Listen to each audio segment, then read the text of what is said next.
When I look at a beautiful full moon, I know I'm not alone.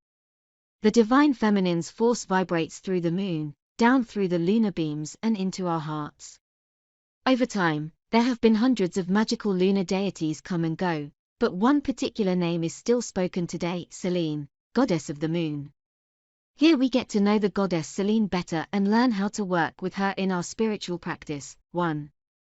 Read and study. When getting to know Selene, the best preliminary step is to read as much as you can about the moon goddess.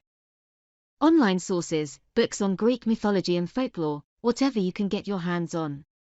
She's mentioned in Hesiod's Theogony, in the Homeric Hymn to Selene, and in Lucian's Icaromenippus, among other myths. We also recommend familiarizing yourself with ancient Greek history and culture, as this will only enhance your connection with Selene. 2. An altar for the goddess Selene. One of the most effective ways of working with a goddess like Selene is to set up an altar or a space on your altar dedicated solely to her. A painting of the moon, a moon goddess statue, or even a few pieces of moonstone are a perfect representation of Selene. Horses, silver, and white are great for Selene altar decorations. Dedicate your altar space to her and tell her it was built in her honor. Cleanse and refresh your altar and its decorations on the full moon, or your preferred moon phase, on a regular basis. 3. Regular offerings. Leave an offering of moonstones, silver, moon water, a small horse figurine or drawing, a poem, etc. to appease her. Do this as often as you'd like. Remember, relationships are built by communication and giving, receiving equal exchanges. We like to refresh our water offerings daily, if possible, but at least every few days. In addition, Selene may enjoy traditional Greek foods and wine.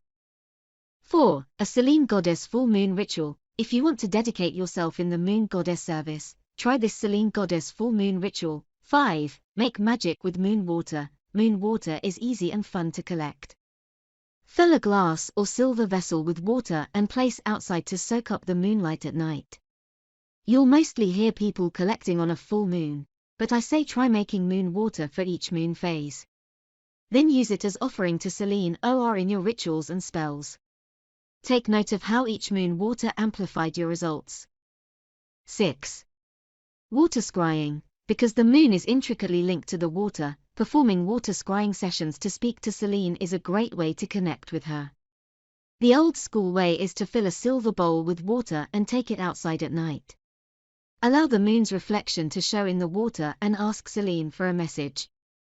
Then allow images, thoughts, words, etc. to pop up in your mind. Record what Selene says to you. 7. Horseback riding for Selene. We often suggest animal stewardship when working with specific gods and goddesses. Why? Because most ancient deities were intimately connected to the earth and its wildlife, both plants and animals. Selene's sacred animals are the horse, bull and mule. If you don't want to start a mule farm, consider going horseback riding. Bless the horse in Selene's name and you'll feel her blessings. 8. Working magic on Mondays. Since Monday is named for the moon, it is also the sacred day of Selene. Work your magic on Mondays, cast spells, perform divination, and contact Selene on this day. Notice after working with Selene for some time how your feelings about Mondays change. Perhaps you dislike Mondays, like many humans who work a MF job. It won't be too long you'll find yourself looking forward to Monday as Selene's day. 9. See Witchcraft. Myths that speak of Selene also talk about her connection with the ocean. We know the moon's phases pull on the tides and affect the wildlife in the ocean, as they also affect us and our emotions as human beings. By practicing sea witchcraft, you invoke Selene's very essence. Incorporate the water element into your rituals, go to the beach, collect seashells and coral, cleanse yourself in the ocean's waters, etc. 10.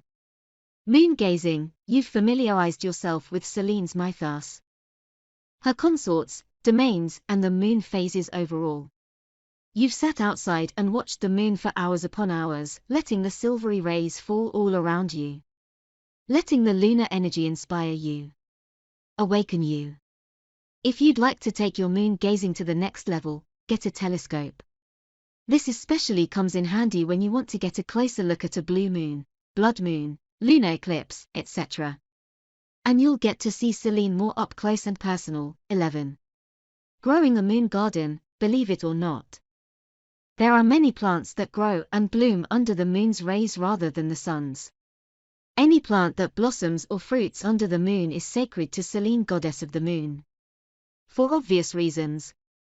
But if you really want to please her, grow a moon garden in her name.